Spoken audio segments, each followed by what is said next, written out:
Hello, you guys. This is your girl Marley, and this is the third time I'm recording this intro because my dad keeps opening the door. Typical Indian parent. Anyway, uh, so what was I saying? Yeah. So hi, this is your girl Marley with another Reddit story here. And why am I doing this? Because I'm a little bit depressed, and I really want to look into something that is not. That's none of my business actually. Okay, so these are real people in the real world being a bunch of assholes. Or maybe they're not. So let's see if they are. Okay. So here's the story, you guys. I'm just looking through the comments and I can see that there are mixed opinions. I did not read the story. But here it goes. Am I the asshole for asking my wife not to cook for me anymore? He's a 30-year-old male, wife 26 female, is a disaster in the kitchen. She leaves a huge mess behind after she's done with the cooking. She uses a zillion utensils even to make a coffee. Today she said she learned this new recipe from her mom and went to the kitchen to prepare it. When she was done, it turned out to be vodka pasta. It tasted horrible because she had an entire bottle of vodka. She also put too much salt and it ended up tasting like salted pasta on the side rather than pasta seasoned with salt. Interesting. So I told her to make whatever she wants only for herself and never for me, and also to clean up the kitchen after she's done cooking. To add, I've always cooked for us ever since we got married. I don't even mind cooking for her. She has no reason to cook for both of us. She says she wants to learn to cook. So I told her to make herself food and I'll taste a bit to tell her where she could do better. Seems reasonable, right? Okay, anyway, am I the asshole? So there's an edit. I work as a chef at a restaurant and I work nearly 12 hours a day. So I have just enough time to get as much work done as possible at home and then go to sleep. When my wife cooks, the food turns out to be inedible and it ends up in the trash. Then I have to clean up, cook again, and then clean them up once again. So it's so much work for me. She refuses to go to a cooking class. I don't have time to teach her. Okay. And edit 2, she boiled the pasta in vodka and water. Okay. Then she made the sauce with more vodka. Her logic was that since vodka is one of the important ingredients, adding more of it would make it taste better than the given recipe. She didn't realize that vodka makes food bitter when added in large quantities. Now, that's the story. The husband, I don't know if he was rude with her. I don't think so. It's not being rude. I think it's trying to explain that I think it's understandable. It's possible to not make a mess in the kitchen, even if you do not know to cook very well, or even if you make a mess in the kitchen, it is your duty to clean it up. So here, I don't think he's the asshole. Maybe if he was rude to her, then he does not need to be rude about it, saying that you don't have to cook for me anymore. But you can, maybe encourage her to cook better. And I think she should also understand the whole situation there and work accordingly. Anyway, let's look at the comments.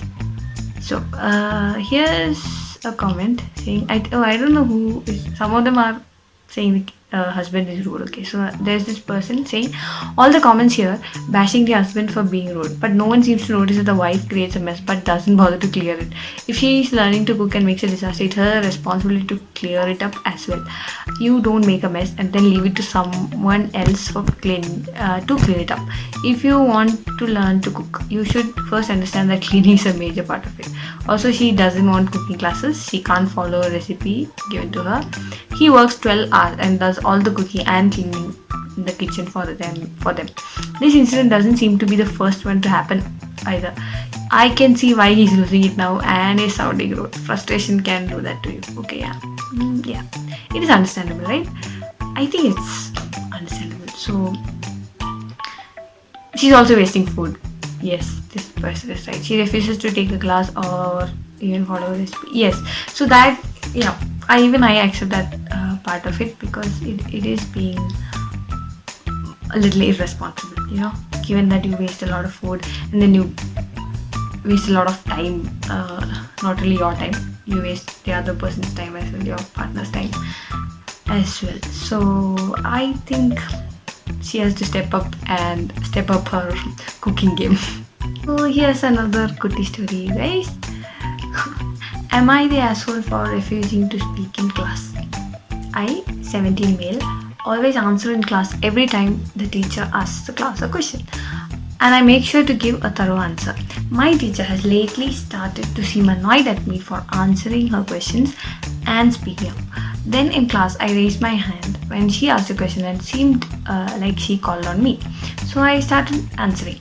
She cut me off very sharply and nastily said, "We are going to let someone else have a chance at answering this time." She was so rude, and I was too pissed to focus after that and spent the rest of the class just silently seething about it. Every class after that for the past days, whenever she asks her little questions and no one raises their hands, I just stare at her and smile and say nothing. She asked a question today and no one raised their hand at all. And I just stared at her and did not raise my hand. So she then said to me, "OP, do you know the answer?" So OP means original poster. Okay, so because they don't say their names. Anyway, and I just smiled at her and said, "Sorry, I don't. I guess I'll just have to give someone else a chance at answering this time." And then I smiled at her. I think he's being a little petty. Anyway, she looked annoyed that I did not come to the rescue like always. It was pretty satisfying. No one raised their hand and she ended up just saying the answer. My friend couldn't figure out why I wouldn't just say the answer. I said to him, she wanted me to be quiet and then got mad that I was. Play bitch games, win bitch prizes. He said I am petty. Am I the asshole for doing what she wanted? I don't know if I should call you an asshole, but you were being petty, I would say, because when a teacher says that she wants somebody else to answer, or somebody else should get a chance to answer, it just means that she wants other students to engage in the class as well. If only one person is getting the chance to answer and he keeps answering everything every day, what's the difference? That's the reason the teacher would have told you to keep quiet for a day. Anyway, I don't know if I should call you an asshole for this, but I think you'll get over it. You'll get over that. So yeah, you'll get over that phase. You are smart. You're a smart person. I'm sure you'll understand why the teacher would have told that, and it's not necessary that you should be rude to her. Okay. Anyway, so that's my view on this story. Yes. So see you guys with another story tomorrow. Bye bye.